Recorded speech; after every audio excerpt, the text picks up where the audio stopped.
جو تمہاری ساری زندگی تمہارے لیے نفع بخش ہوں گے، تمہاری ہدایت کے لیے کافی ہوں گے، تم کو حق پر روکے رکھیں گے۔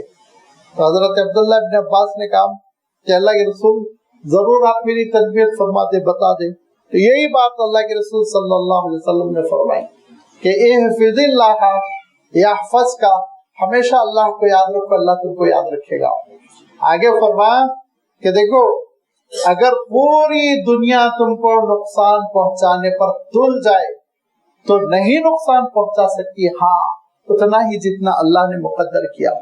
پوری دنیا تم کو فائدہ پہنچانے پر وہ تیار ہو جائے، تہیا کر لے، نہیں فائدہ پہنچا سکتی اتنا ہی جتنا اللہ تعالیٰ نے طے کیا ہے۔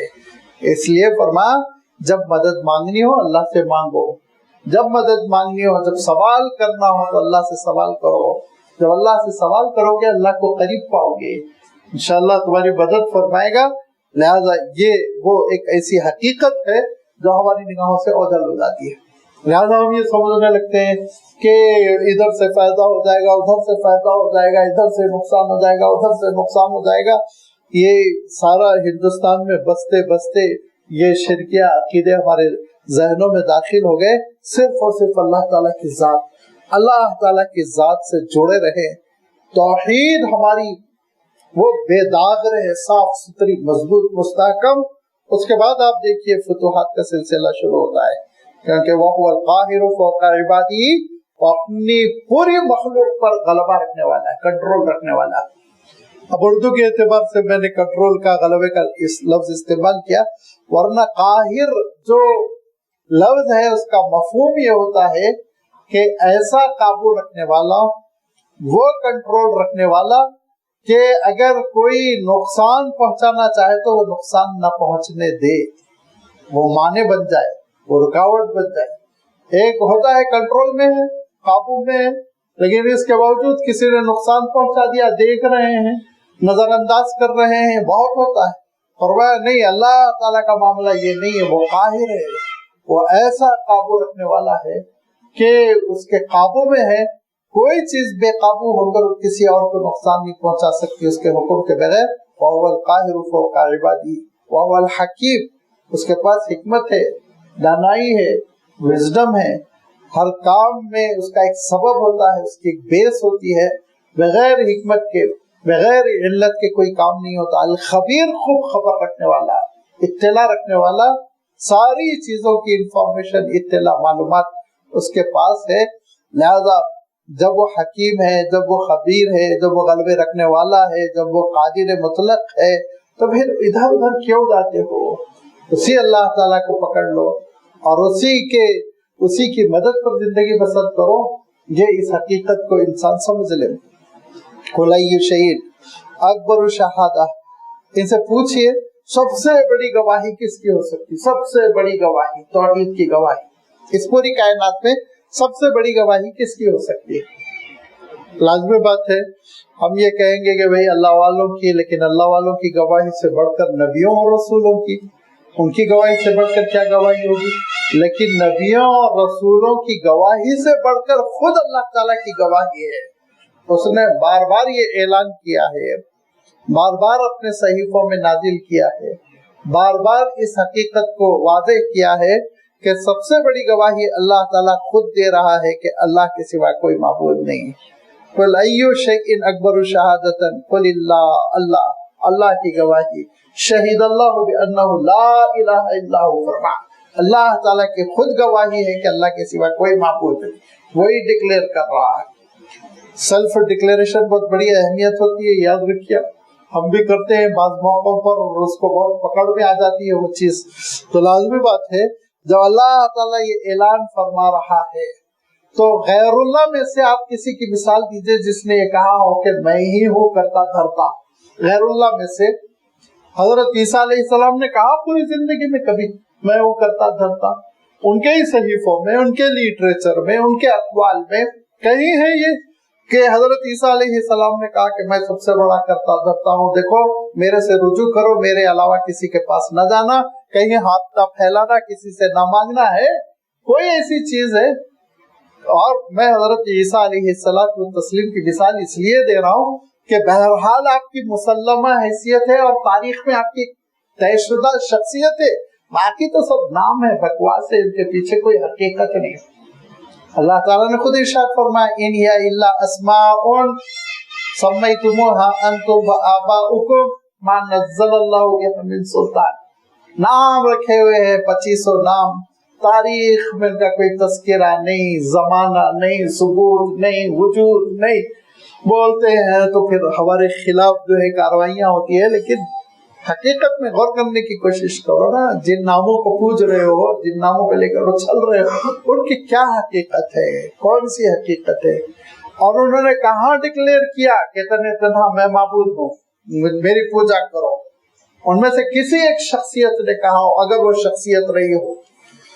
شخصیتوں میں سے مثال کے طور پہ ہندوستان میں گوتم بدھ کی شخصیت تاریخی طور پر ثابت ہے، اور اوریجنل گوتم بدھ کی تعلیمات یہ ہے کہ بدھ کی پوجا نہ کرو، اوریجنل، لیکن ہے بھٹک گیا، مذہب ان کا ختم ہو گیا، بگڑ گیا، زمانہ دراز ہو گیا۔ باقی جتنے ہندوستان میں نام ہے سب فرضی قسم کے، ہسٹوریکلی وہ کبھی ثابت نہیں کر سکتے۔ اب یہ الگ بات ہے کہ جھلاہٹ میں مارتے ہیں، موب لنچنگ کر دیتے ہیں، یہ کرتے ہیں وہ کرتے ہیں، لیکن عقلی طور پر وہ نہیں آ سکتے سامنے، عقلی طور پر وہ ثابت نہیں کر سکتے۔ یہاں تک کہ ایک بڑے اسکالر نے لکھا، لوگ زمانہ پوچھتے ہیں کہ سو اینڈ سو صاحب کے زمانے کے ہیں، تو میں کہتا ہوں ایک کنواں کھودو، ثبوت دیکھیے ان کا، ان کی ذہانت دیکھیے، وہ لکھتے ہیں ایک کنواں کھودو اور لوگوں کے بال کاٹ کے اس کنویں میں بھر دو، جتنے کروڑ بال اس میں بھریں گے اتنے کروڑ وہ پرانے ہیں، اتنے کروڑ سال وہ پرانے ہیں۔ یہ ہے ہسٹری، تاریخ میں اس شخصیت کو طے کیا جا رہا ہے۔ پھر اس کے باوجود ان کو معلوم ہے جنم کہاں لیے تھے، مرے کہاں تھے۔ اچھا جنم لیے تھے تو معلوم ہے، مرے کہاں تھے، قبر کہاں ہے وہ ان کو نہیں معلوم ہے۔ چلیے، تو میں یہ عرض کر رہا تھا کہ کسی نے یہ نہیں کہا، پوری دنیا میں قرآن پاک کا چیلنج ہے، کسی نے یہ نہیں کہا کہ میں سب سے بڑا مقتدر اعلیٰ ہوں، میری پرستش کی جائے، مجھ سے دعا کی جائے، میرے آگے سجدہ، کسی نے نہیں کہا۔ یہ سب بعد والوں کے خرافات ہیں جو یہ ساری چیزیں کہتے ہیں۔ شہید بینی و بینکم، اللہ تعالیٰ کی شہادت میرے اور میری امت کے درمیان ہے، ہمارے اور اللہ کے رسول صلی اللہ علیہ وسلم کے درمیان مسلمہ، منکرین کو بھی کسی نہ کسی وقت میں ماننا پڑے گا۔ وَأُوحِيَ إِلَيَّ هَذَا الْقُرْآنُ، اور یہ قرآن مجھ پر بذریعہ وحی بھیجا جاتا ہے، لِأُنذِرَكُم بِهِ وَمَن بَلَغَ، تاکہ اس کے ذریعے سے میں تم کو بھی آگاہ کر دوں اور ان سب کو آگاہ کر دوں جہاں تک قرآن مجید پہنچ رہا ہے، دور دور تک، جہاں جہاں تک اللہ تعالیٰ کا کلام پہنچ رہا ہے، وہ کلام اللہ پہنچ گیا اور دعوت اسلام ان تک پہنچ گئی، اسلام کی حقیقت پہنچ گئی۔ اب چاہے وہ جلا دیں، وہ ان کا رد عمل ہے، وہ ان کا ری ایکشن ہے، وہ اپنے ری ایکشن کی سزا بھگتیں گے، لیکن کلام اللہ تو پہنچ گیا، کلام اللہ تو مشرق و مغرب میں پہنچ گیا، کلام اللہ تو شمال و جنوب میں پہنچ گیا اور دنیا کے خطے خطے تک پہنچ گیا۔ اب کیسا اس کا استقبال ہے وہ انسانوں پر منحصر ہے۔ ارشاد فرمایا کہ مجھ پر یہ قرآن بذریعہ وہی بھیجا جا رہا ہے، لِأُنذِرَكُم بِهِ، تاکہ اس کے ذریعے میں تم کو آگاہ کر دوں، خبردار کر دوں، وَمَن بَلَغَ، اور جہاں تک قرآن مجید پہنچ گیا ان سب کو میں آگاہ کر دوں، أَإِنَّكُمْ لَتَشْهَدُونَ أَنَّ مَعَ اللَّهِ آلِهَةً أُخْرَىٰ، تمہارے اندر ہمت ہے، جسارت ہے کہ تم یہ گواہی دو کہ اللہ تعالیٰ کی طرح کوئی خدا ہے کسی کے اندر؟ کوئی ان میں سے کھڑے ہو کر کہہ دے سورج سو شخص نے پیدا کیا، چاند کو فلاں نے پیدا کیا، کوئی کہہ دے کائنات کو فلاں نے پیدا کیا، نہیں کہہ سکتے، کہتے ہرگز نہیں ہیں۔ وہ کہیں گے تو یہ کہیں گے اوپر والا، ایشور، خدا، اللہ تعالیٰ۔ پھر اس کے بعد خرافات ہے، اور معلوم یہ ہوا کہ علم کے لیے کسی کو پوج رہے، دولت کے لیے کسی کو پوج رہے، صحت کے لیے کسی کو پوج رہے، اور بعض کو تو بے معنی پوج رہے، کوئی ڈپارٹمنٹ ہی نہیں ہے، بغیر قلمدان کے وزارتیں بھی ہے، بعض کے قلمدان کے ساتھ وزارتیں ہیں۔ یہ ہے ان کا عالم۔ اِنَّكُمْ لَتَشْهَدُونَ، چیلنج ہے، کیا تم گواہی دے سکتے ہو کہ اللہ کے ساتھ کوئی دوسرا معبود ہے جس نے اس کارخانے عالم کو قائم کیا؟ اللہ اشہد، نہیں گواہی دے سکتے، منہ بند ہو جاتے، مہر لگ جاتی ہے۔ قل انما هو الہ واحد، وہی تنہا اللہ تعالیٰ ہے، جس نے اس پوری کائنات کو پیدا کیا اور جس نے اس اعتماد کے ساتھ، جس نے حوصلے کے ساتھ، وضاحت کے ساتھ، بغیر ادنا قسم کی رعایت کے اس نے اعلان کیا انا الحی القیوم، وہ حی القیوم ہے، ارحم الراحمین ہے، اور وہ مالک الملک ہے، وہ علی کل شیء قدیر ہے، ساری اپنی صفات کا اس نے اعلان کیا۔ کسی کے اندر جرأت نہیں، ہمت نہیں کہ ان میں سے کسی ایک صفت کو میرے اندر ہے کہہ کر بیان کرے۔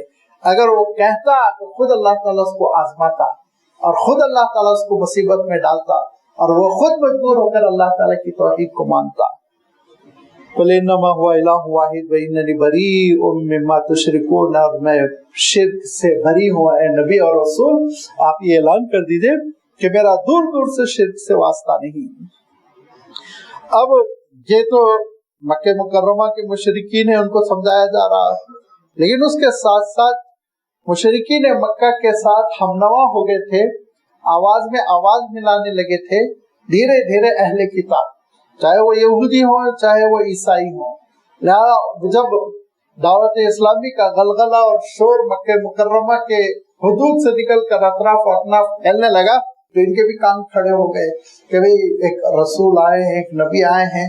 لہذا عجیب و غریب معاملہ ہوا کہ وہ آتے تھے مکہ مکرمہ اور آنے کے بعد اللہ کے رسول صلی اللہ علیہ وسلم سے سوالات بھی کرتے تھے، شخصیت کو بھی پرکھنے کی کوشش کرتے اور اعتراف کرتے۔ کیوں؟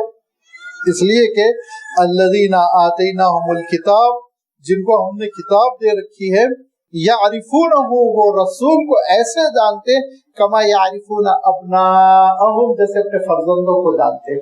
کوئی شک و شبہ نہیں تھا، کسی نے اس بنیاد پر انکار نہیں کیا کہ اللہ کے رسول صلی اللہ علیہ وسلم نے یہ اللہ کے رسول صلی اللہ علیہ وسلم کی دعوت نعوذ باللہ جعلی ہے، رسول جعلی ہے۔ نہیں، سب مانتے تھے، نہیں، علامتیں پوری ہے، لیکن یہ کیسے ہو سکتا بنی اسماعیل میں نبی آ جائے؟ کوئی کہتا تھا یہ کیسے ہو سکتا ہے کہ غریب قسم کے رسولوں، پیسے نہ ہو، سونا کا پہاڑ نہ ہو، وغیرہ وغیرہ، یہ اعتراضات کر کر آپ صلی اللہ علیہ وسلم سے پیچھے ہٹ جاتے تھے۔ ورنہ تو عالم یہ تھا کہ اللہ کے رسول صلی اللہ علیہ وسلم کو وہ دیکھتے ہی سمجھ جاتے تھے یہ رسول صادق سچے رسول ہیں۔ رسالت تو رسالت اللہ کے رسول صلی اللہ علیہ وسلم کی بعثت سے پہلے ان لوگوں نے پہچانا۔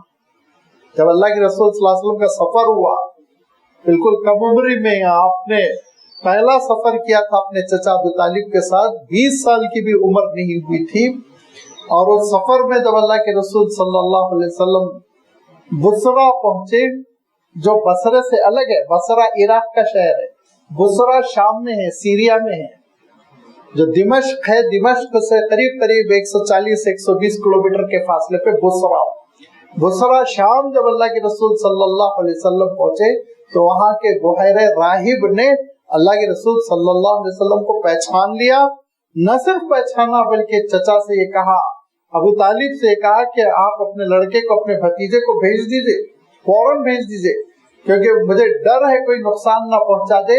ہماری جو انفارمیشن ہے، معلومات ہے، پیشن گوئیاں ہیں، اس میں یہ لکھا ہے کہ رسول کو پریشان کرنے کی، ستانے کی بڑی کوششیں ہوں گی۔ ایسا آپ حیرت انگیز ہے، ساری سیرت کی معتبر کتابوں میں یہ واقعہ لکھا ہے کہ جب اللہ کے رسول صلی اللہ علیہ وسلم، بہت تفصیلی واقعہ، میں بہت مختصر ایک جز بیان کر رہا ہوں کہ اللہ کے رسول صلی اللہ علیہ وسلم جب پہنچے اور بحیرہ راہب نے کہا کہ ہاں یہی مطلوب ہے، آپ کون ہیں؟ تو ابو طالب نے کہا میرا بیٹا ہے۔ کہا نہیں، غلط ہے، آپ کا بیٹا نہیں ہو سکتا۔ کہا کیوں؟ کہا نہیں، میری پیشن گوئیاں جو ہماری کتابوں میں وہ بتاتی ہے کہ یہ یتیم ہوں گے۔ کہا ہاں میرا بھتیجا ہے، میرا بیٹا نہیں۔ اتنے معلومات تھے ان کے پاس، اتنی پیشن گوئیاں تھی، ان کو معلوم تھا کہ وہ یتیم ہوں گے۔ لہذا اس کے بعد بحیرہ راہب نے گزارش کی، وہ چرچ میں دیکھا ہوں، چھوٹا سا کمرہ ہے، اس کی چھت گر گئی ہے، دیواریں برقرار ہے، اور اس کے سامنے حضرت عمر رضی اللہ تعالیٰ عنہ نے بہت بڑی مسجد بنا دی، الجامع العمری کے نام سے آباد مسجد، 5 وقتہ نمازیں ہوتی ہیں۔ تو وہ بحیرہ راہب جو اس چرچ میں رہتا تھا، باہر نہیں نکلا کرتا تھا، اس نے کہا کہ آپ فوراً اس نوجوان کو آپ گھر بھیج دیجئے، مجھے بہت ڈر ہے کہ ان کو کوئی نقصان نہ پہنچا دیا جائے، بعض ابلیسی سازشیں اور ابلیسی طاقت ایسی ہو سکتی ہے کہ ان کو نقصان پہنچانے کی کوشش کرے. بھیج دیا ابو طالب نے فوراً. پھر اللہ کے رسول صلی اللہ علیہ وسلم گھر تشریف لائے. پھر 40 سال کے ہوئے جب پہلی وحی آئی اور اللہ کے رسول صلی اللہ علیہ وسلم پہ خاص کیفیت طاری ہوئی، اور جب اللہ کے رسول صلی اللہ علیہ وسلم نے ام المؤمنین حضرت خدیجہ الکبریٰ رضی اللہ تعالیٰ عنہ سے حالات سنائے تو وہ اپنے ایک کزن کے پاس آپ کو لے گئی جو حضرت ورقۃ بن نوفل کے نام سے بڑے اسکالر تھے دونوں کتابوں کے، تورات کے بھی اور انجیل کے بھی. جب انہوں نے حضور اکرم صلی اللہ علیہ وسلم کا پورا انٹرویو لیا کیا ہوا تو انہوں نے قسم کھا کے کہا یہ وہ وحی ہے، یہ وہی ہے جو حضرت موسیٰ پر آتی تھی. قسم کھا کے انہوں نے کہا.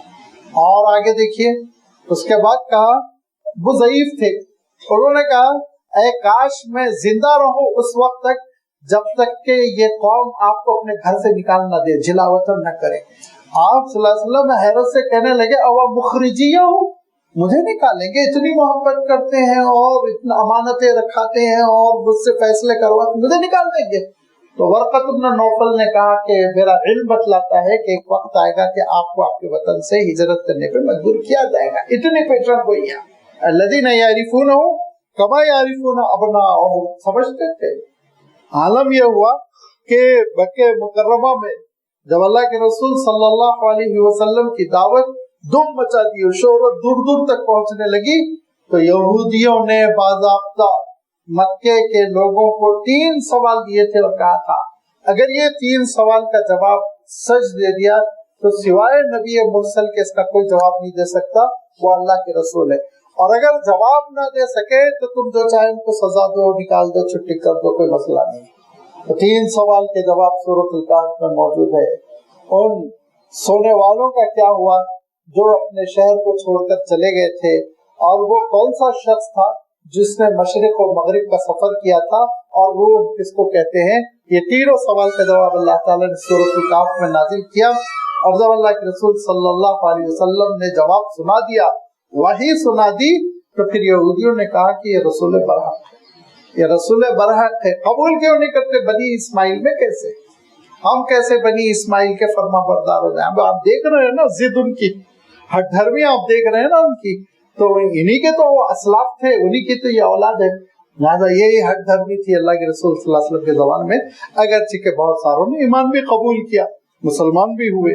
تو فرمایا الذین آتیناہم الکتاب یعرفونہ کما یعرفون ابناءہم، جن کو ہم نے کتاب دے رکھی تھی وہ اے رسول آپ کو ایسے جانتے تھے جیسے کہ اپنے بیٹوں کو انسان جانتا ہے، شک و شبہ نہیں ہوتا.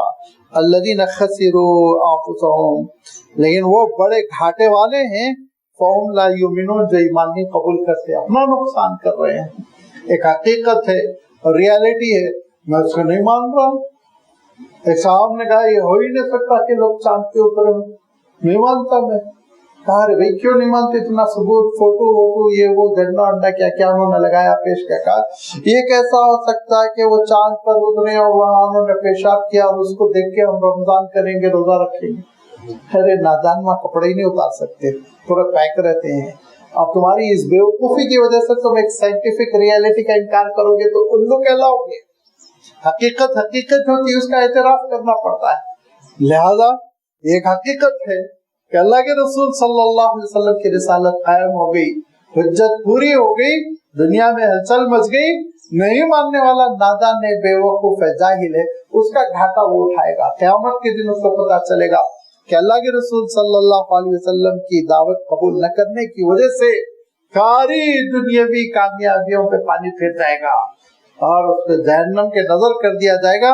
لہذا جہاں تمہاری عقل کو اپیل کی جا رہی ہے، سمجھایا جا رہا ہے اور تمہارے ہوش ٹھکانے لانے کے لیے اللہ تعالیٰ دلائل دے رہا ہے، شفقت فرما رہا ہے، مہربانیاں کر رہا ہے، تو اس کی مہربانیوں کو قبول کرو، رسول کے فرما بردار بنو، رسالت کا ایمان قبول کرو، آخرت کے دن پر ایمان قبول کرو، اللہ تعالیٰ کی وحدانیت پر ایمان قبول کرو، ورنہ کیسی ناکامیوں کا تم کو سامنا کرنا پڑے گا. اس کا آگے اللہ تعالیٰ نے تذکرہ فرمایا، انشاءاللہ وہ تسلسل برقرار رہے گا. آئندہ اتوار اس کی وضاحت آپ کی خدمت میں رکھی جائے گی. وآخر دعوانا ان الحمد للہ رب العالمین.